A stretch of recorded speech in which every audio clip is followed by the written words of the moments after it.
तर नमस्कार तुम्हाला सगळ्यांना। आज मी तुम्हाला स्वागत करते माझ्या परी किचन ब्लॉगमध्ये। तर मी कट करत आहे कोथिंबीर। तर तुम्हाला माहिती पडला असेल की आज मी कोथिंबीरचाच काहीतरी रेसिपी टाकणार आहे। तर हो, तर मी आज कोथिंबीरचे वडे टाकत आहे। त्याला आम्ही आगरी भाषेमध्ये बोलतो कोथिंबीरचे पातोरे। तर बघा तुम्ही, मी बारीक बारीक चॉप करून घेते कोथिंबीरला। चॉप करून झालं की बाउलमध्ये त्याला काढून घेते, म्हणजे आपल्याला त्या बाउलमध्ये वॉश करायला जमेल। तर ताटात नाही जमणार म्हणून मी परत बाउलमध्ये त्याला कोथिंबीरला काढून घेतले। तर ह्याला तुम्ही 3-4 पाण्यामध्ये वॉश करा, कारण एका पाण्यामध्ये वॉश केला तर त्याची माती आतमध्ये जे घाण असते ते लवकर नाही निघत। तर 2-3 पाण्यामध्ये तुम्ही त्याला व्यवस्थितपणे वॉश करून घ्या अशा प्रकारे।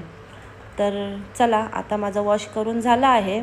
तर आता आपण ह्याच्यासाठी एक मसाला कुटून घेऊया। त्याच्यामध्ये मी घातले लसूण, अद्रक, 8-10 मिरच्या घातल्यात। आता मिरच्या तोडून घेते आणि मग त्याला अशा प्रकारे मी कुटून घेते।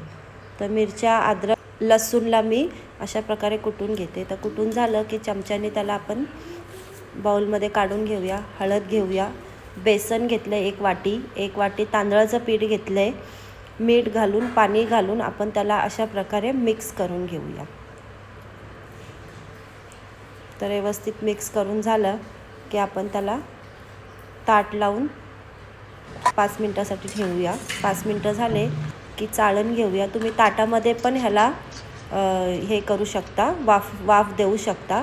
तर मी चाळणमध्ये वाफ देते। तर माझे जे चाळणचे जे डॉट आहेत खालचे ना, ते एकदम छोटे छोटे आहेत। मग तुमचे जर डॉट ते मोठे असतील म्हणजे तर तुम्ही ताटामध्ये त्याला हे करून घ्या।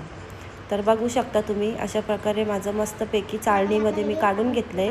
तर आता गॅसवर मी गरम पाणी करायला ठेवला आहे। तर आता त्या बॅटरला आपण त्याच्यावर ठेवूया आणि ताट झाकून ठेवूया।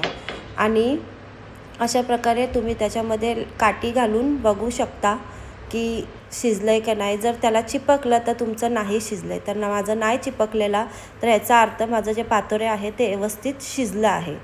तर चला, आता आपण ह्याला अशा प्रकारे काढून घेऊया।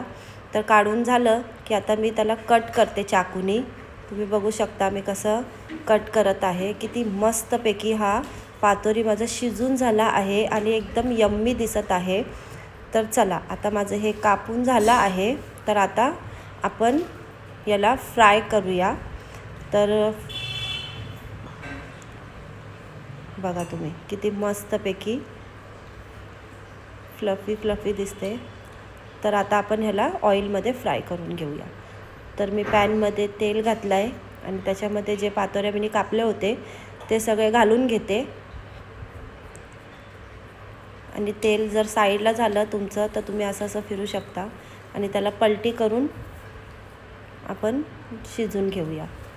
तर अशा प्रकारे माझं फ्राय करून झालं आहे। तर आता मी प्लेटामध्ये काढून घेते। जर तुम्हाला माझी ही रेसिपी आवडली असेल तर नक्की